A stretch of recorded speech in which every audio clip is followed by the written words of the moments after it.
ओम शांति। आज बाबा की 30 तारीख के महावाक्य हैं। प्यारे बाबा ने कहा, मीठे बच्चे, इस पुरानी दुनिया, पुराने मांडवे से अब दिल हटा लो।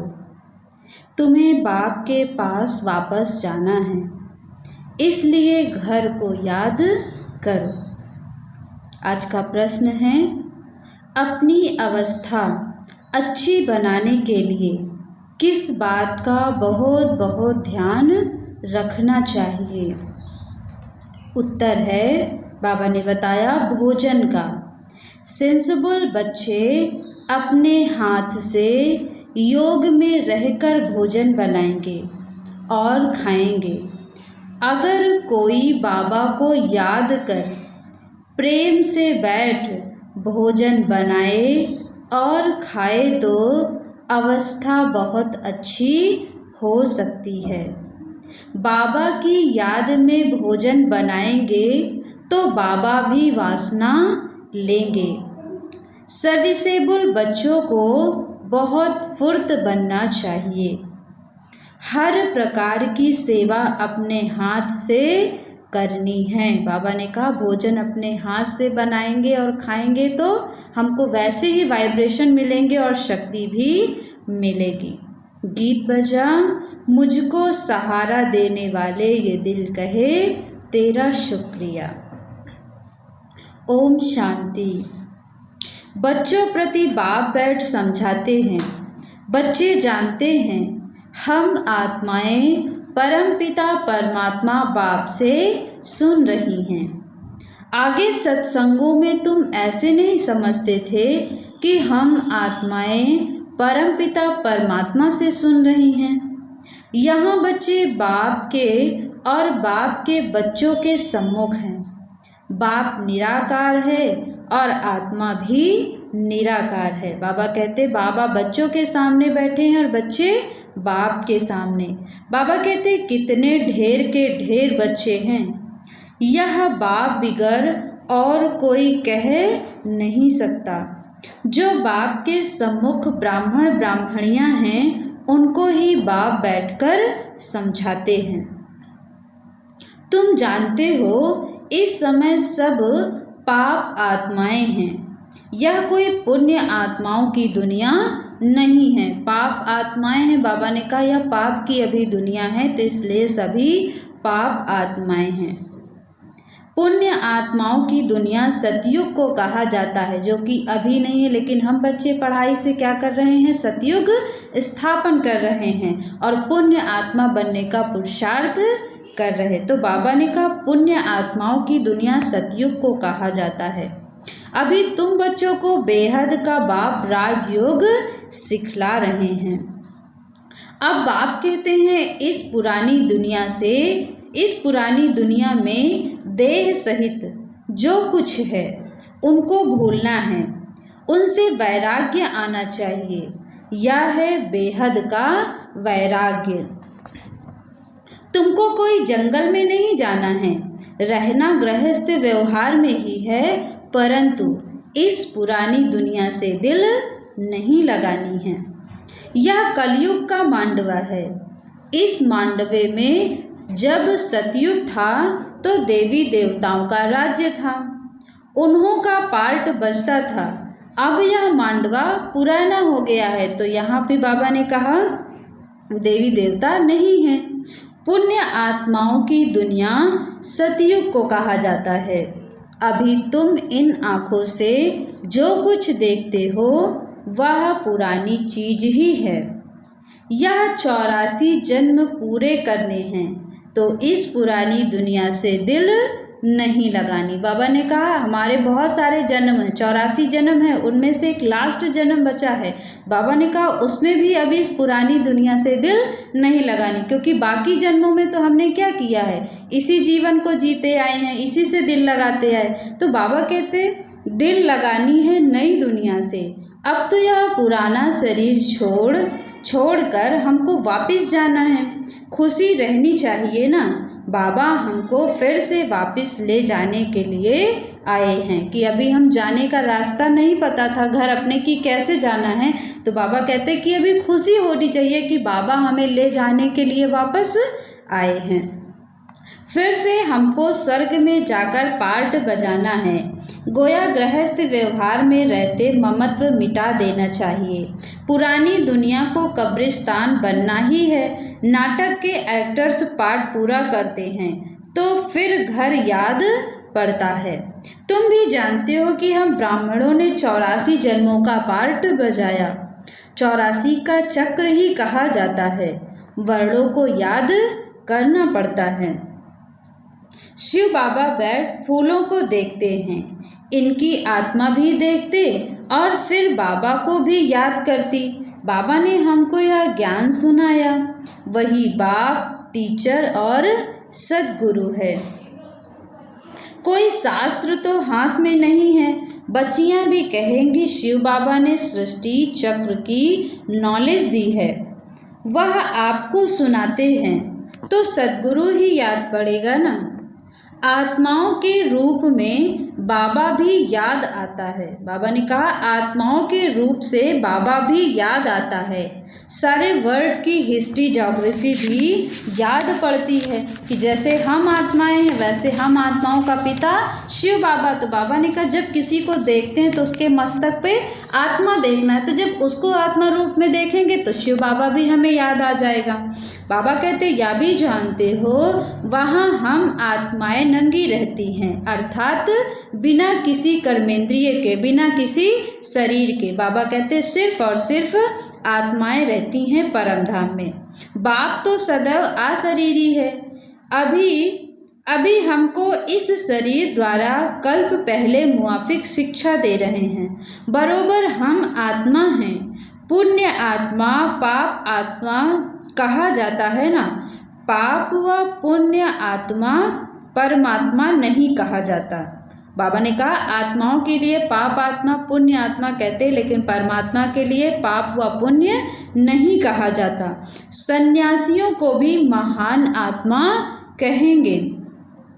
अगर परमात्मा सर्वव्यापी हो तो महान परमात्मा कहा जाए। ऐसे तो हो नहीं सकता कि परमात्मा बैठ यज्ञ तप आदि करे। भक्त भगवान को ढूंढते, यह भी ड्रामा के अंदर भक्ति मार्ग की नूंद है। तुमको फिर से 21 जन्म सुख भोग, फिर 63 जन्म भक्ति मार्ग के अंदर चक्र में आना ही पड़ता है। तुम जानते हो हमारा पार्ट सबसे न्यारा है। हर एक अविनाशी आत्मा को अविनाशी पार्ट मिला हुआ है। शरीर तो खत्म हो जाता है। आत्मा कहती है हमने 84 का चक्र लगाया, अभी हमको पार्ट पूरा करके वस्त्र छोड़ना है। इनमें ममत्व नहीं रखना है। आत्मा ही सब कुछ करती है, आत्मा ही पढ़ती है। कहती है हमने इतना पढ़ा है इन आर्गन्स के द्वारा, है ना, कि उसको नशा रहता है कि हमने इतनी पढ़ाई की है, हमारा ये पद है, हमारा ये पोजीशन है। तो बाबा कहते आत्मा ही कहती है कि मैंने इस शरीर के द्वारा इतना पढ़ा। आत्मा इनसे निकल जाती है तो शरीर को मुर्दा कहा जाता है। तो क्वालिटी किसके अंदर है, शरीर के अंदर कि आत्मा के अंदर? बाबा ने कहा आत्मा के अंदर क्वालिटी है ना। आत्मा में जितनी गुण और जितनी शक्तियां हैं तो यथाशक्ति अनुसार आत्मा क्या करती है, वो विशेषताएं भी धारण करती। आत्मा कहती है मैं अमर हूँ, तुम्हारी बुद्धि में अभी रहता है बरोबर इस बेहद के ड्रामा में हमारा 84 का पार्ट है। अनेक एक्टर्स भिन्न भिन्न धर्म के हैं। भारत की बड़ी भारी महिमा है। क्रिश्चियन लोगों को भी भारत के लिए रिकॉर्ड है। बाबा ने कहा क्रिश्चियन लोगों को भी भारत के लिए रिगार्ड है। समझते हैं भारत ही प्राचीन है। उस समय क्रिश्चियन नहीं थे, परंतु वह सिर्फ कहने मात्र कह देते हैं कि भारत प्राचीन था, परंतु जानते नहीं हैं। वहाँ तो देवी देवताओं का राज्य था जिनको भगवती भगवान कहते हैं। गॉड कृष्णा नहीं, लॉर्ड कृष्णा कहते हैं। श्री कृष्ण के अथवा देवताओं के बहुत पुराने चित्र मांगते हैं, क्योंकि फिर भी सबके बड़े हैं ना देवी देवताएं। बाबा ने कहा सबसे बड़े हैं देवी देवताएं। भारत की बड़ी महिमा है। गीता में अगर नाम व अगर नाम ना बदलते तो सब जानते कि हम मनुष्य आत्माओं के बाप का यह भारत खंड जन्म स्थान है। बाबा ने कहा गीता में श्री कृष्ण का नाम डाल दिया, उसके कारण सब कुछ क्या हुआ, इधर उधर हो गया, जिसके कारण हम कुछ भी समझ नहीं पाते, बस पढ़ते रहते, ना धारण कर पाते और ना उसकी सच्चाई को समझ पाते। तो बाबा ने कहा अगर उसमें नाम न बदली किया जाता तो यह सबको पता होता कि भारत खंड हमारा जन्म स्थान है। शिव के मंदिर तो जहाँ तहाँ हैं, पतित पावन बाप पतित दुनिया में ही आकर सबको पावन बनाते हैं, तो ऊंच हुआ ना, महिमा भी होती है, कहते हैं शिवाय नमः। तुम मात पिता हम बालक तेरे, तुम्हारी कृपा से सुख घनेरे, है ना। मंदिर में जाते हैं तो गीत गाते हैं, तुम ज्ञान के सागर हो, तुम्हारी गत मत न्यारी है, तुम्हारी महिमा अपरम अपार है। ये मंदिर में जाकर मूर्ति के आगे हम यह गाते हैं। बाबा कहते परंतु फिर उनको भूल जाते हैं, इसलिए भारत की महिमा उड़ गई है। अब बच्चे बाहर विलायत में जाएंगे तो उन्हों को समझाना है सब आत्माओं का बाप वह निराकार है। तुम गॉड फादर को पुकारते हो, परंतु वह कब आते हैं यह पता ही नहीं है और ना ही जानते हैं। वह यूरोप वासी यादव भी जानते हैं, हमने यह जो मुसल बनवाए हैं इनसे जरूर हम अपने ही कुल का विनाश करेंगे। जानते हैं, समझते हैं, परंतु बाबा कहते कि वो ये नहीं कर पाते कि हम इसको ना बनाएं। बाबा कहते वो कहते हैं कि हमको ना जाने किससे प्रेरणा मिलती है, हम जानते हुए भी इसको छोड़ नहीं पाते। महाभारत लड़ाई मशहूर है, सामने मौत खड़ा है, भारत प्राचीन है तो उनके मददगार भी बहुत बनते हैं। समझते हैं भारत बहुत धनवान था, इतना तो खजाना था जो बाद में मुसलमानों ने हीरो मड़िया आदि ले जाकर कब्रों में लगाई है। बच्चे जानते हैं बरोबर भारत में देवी देवताओं का राज्य था, अभी हम फिर से वह राज्य ले रहे हैं। सिवाय योग बल के कोई विश्व का मालिक बन ना सके। बाबा ने कहा यह सब ड्रामा में नूंद है कि हम सब बच्चों ने क्या किया, भक्ति मार्ग में जैसे ही आए अपने हीरे जवाहरातों से, सोने चांदी से बाबा ने कहा उसकी मंदिर बनाए, मूर्तियां बनाई, शिवलिंग बनाया, और फिर मुसलमानों ने क्या किया, उसको वापस लूट कर ले गए। क्रिश्चियन लोग हैं एक ही धर्म के, फिर भी आपस में लड़कर अपने कुल का विनाश कर देते। यादव कुल वाले मुसलों द्वारा आपस में लड़ते हैं, यह जानते हैं कि बॉम्ब से सारी दुनिया ही उड़ जाएगी, हम राज्य कर नहीं सकेंगे। तुम जानते हो कि दो बंदर लड़ेंगे, मक्खन बीच में हमको मिल जाएगा।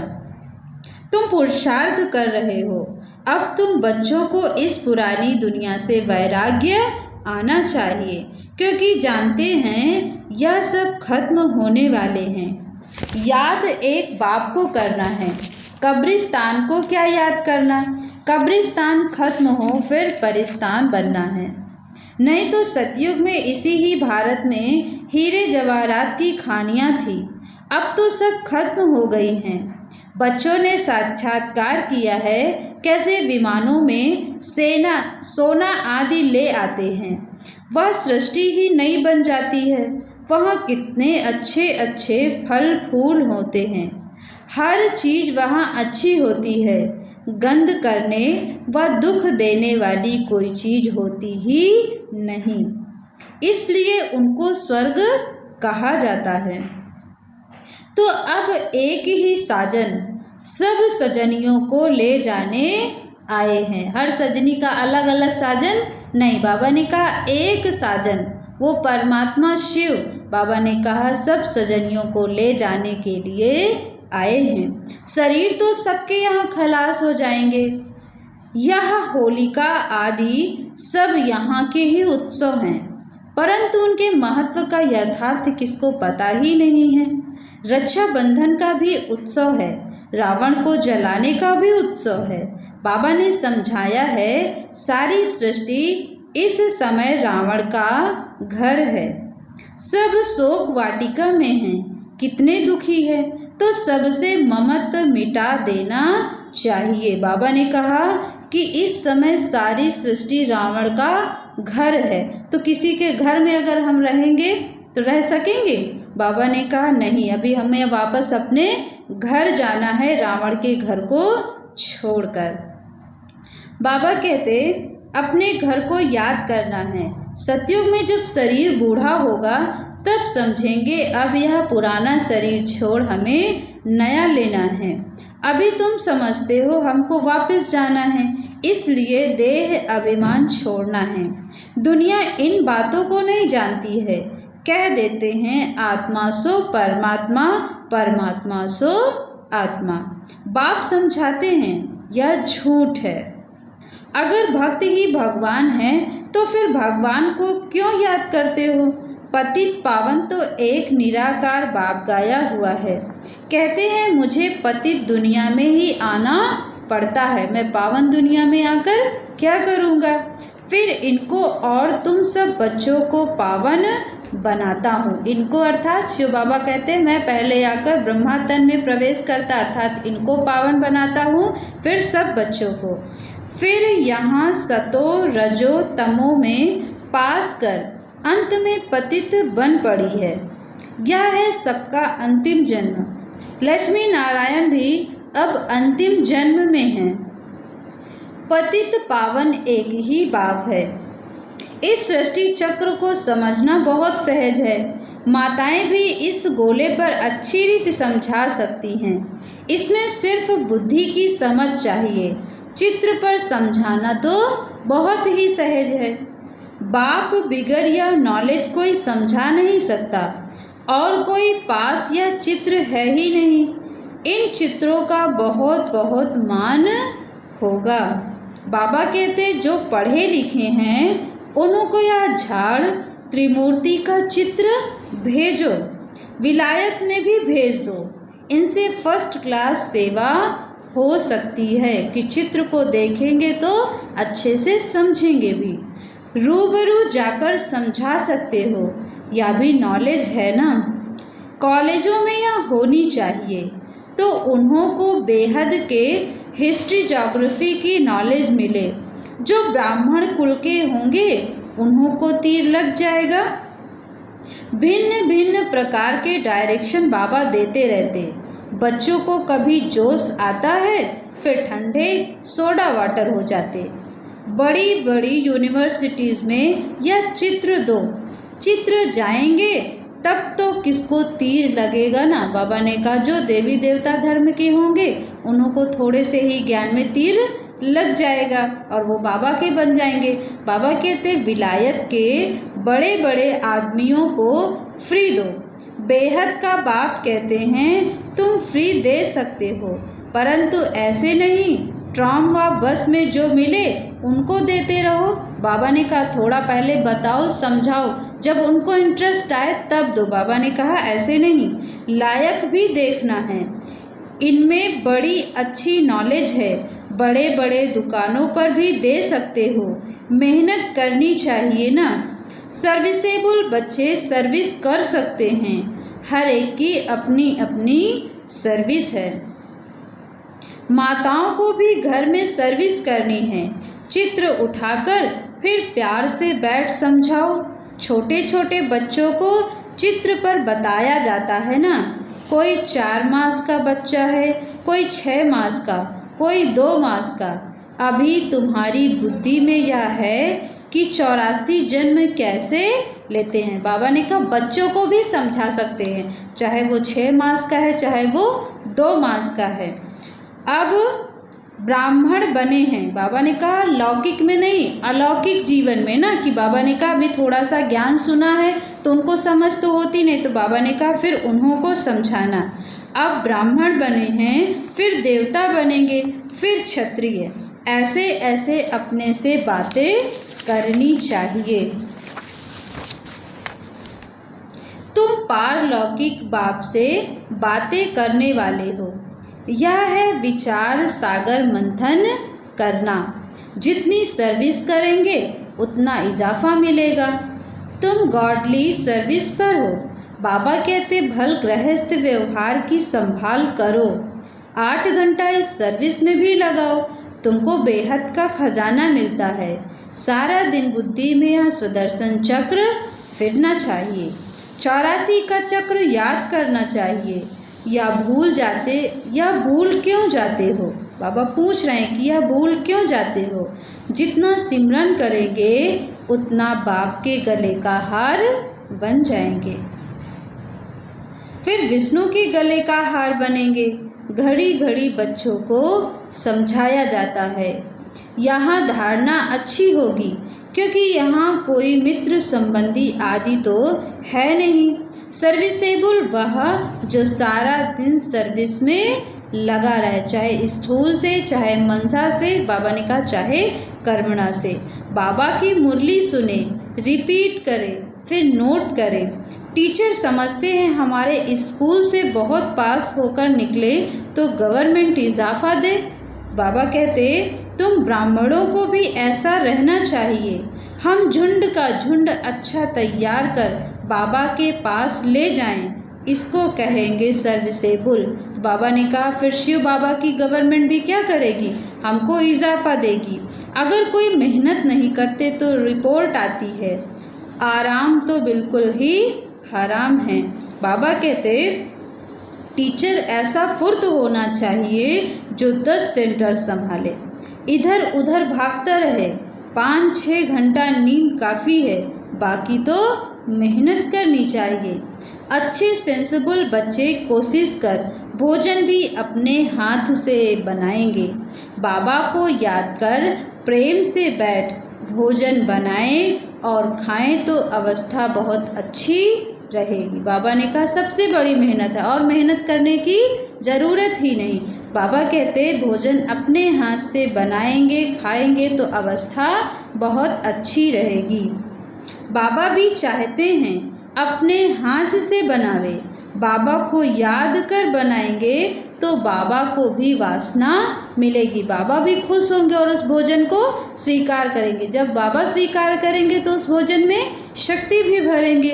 तो बाबा कहते बाप की याद से बहुत अच्छी उन्नति होगी।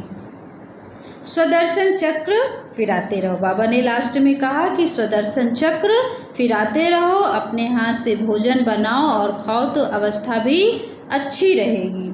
अच्छा, बाबा ने फिर याद प्यार दिया, मीठे मीठे सिकीलदे बच्चों प्रति माता पिता बाप दादा का याद प्यार और गुड मॉर्निंग। रूहानी बाप की रूहानी बच्चों को नमस्ते। हम रूहानी बच्चों की रूहानी बाप दादा को नमस्ते नमस्ते नमस्ते। फिर धारणा के लिए मुख्य सार है। पहली पॉइंट, अपने आप से व पारलौकिक बाप से बातें कर विचार सागर मंथन में बुद्धि को बिजी रखना है, स्वदर्शन चक्रधारी बनना है। दूसरी पॉइंट है, अभी हम वापस घर जा रहे हैं, यह शोक वाटिका है, इससे ममत्व मिटा देना है, नई दुनिया से अपनी दिल लगानी है। आज वरदान दिया बाबा ने, दिलाराम बाप की याद द्वारा तीनों कालों को अच्छा बनाने वाले इच्छा मुक्त भव। दिलाराम बाप की याद द्वारा तीनों कालों को अच्छा बनाने वाले इच्छा मुक्त भव। डिटेल में बाबा ने समझाया, जिन बच्चों के दिल में एक दिलाराम बाप की याद है वह सदा वाह वाह के गीत गाते रहते हैं। उनके मन से स्वप्न में भी हाय शब्द नहीं निकल सकता, क्योंकि जो हुआ वह भी वाह, जो हो रहा वह भी वाह और जो होने वाला है वह भी वाह। तीनों ही काल वाह वाह है, अर्थात अच्छे ते अच्छा है। जहाँ सब अच्छा है वहाँ कोई इच्छा उत्पन्न नहीं हो सकती, क्योंकि अच्छा तब कहेंगे जब सब प्राप्तियाँ हैं। प्राप्ति संपन्न बनना ही इच्छा मुक्त बनना है। आज का स्लोगन है, संस्कारों को ऐसा शीतल बना लो जो जोश व रोब के संस्कार इमर्ज ही ना हो। बाबा ने कहा, संस्कारों को ऐसा शीतल बना लो जो जोश व रोब के संस्कार इमर्ज ही ना हो। विशेष आज बाबा ने कहा, मीठे बच्चे, इस पुरानी दुनिया, पुराने मांडवे से अब दिल हटा लो। तुम्हें बाप के पास वापस जाना है, इसलिए घर को याद करो। प्रश्न था, अपनी अवस्था अच्छी बनाने के लिए किस बात का बहुत बहुत ध्यान रखना चाहिए? उत्तर है, भोजन का। सेंसिबल बच्चे अपने हाथ से योग में रहकर भोजन बनाएंगे और खाएंगे। अगर कोई बाबा को याद कर प्रेम से बैठ भोजन बनाए और खाए तो अवस्था बहुत अच्छी हो सकती है। बाबा की याद में भोजन बनाएंगे तो बाबा भी वासना लेंगे। सर्विसेबल बच्चों को बहुत फुर्त बनना चाहिए। हर प्रकार की सेवा अपने हाथ से करनी है। गीत था, मुझको सहारा देने वाले ये दिल कहे तेरा शुक्रिया। अच्छा, ओम शांति। आज अव्यक्त इशारे की 30 नंबर की पॉइंट है, मैं परम पवित्र आत्मा हूँ। इस श्रेष्ठ स्वमान के आसन पर स्थित होकर हर कर्म करो तो सहज वरदानी बन जाएंगे। स्मृति में रहना ही सीट व आसन है, तो सदा स्मृति रहे कि मैं हर कदम में पुण्य करने वाली पुण्य आत्मा, महान बोल, महान कर्म करने वाली महान आत्मा हूँ। जब इस आसन पर विराजमान होंगे तो कभी भी माया समीप आ नहीं सकती है। बाबा ने कहा, मैं परम पवित्र आत्मा हूँ। इस स्वमान पर रहेंगे तो बाबा ने कहा सहज वरदानी बन जाएंगे। अच्छा, ओम शांति।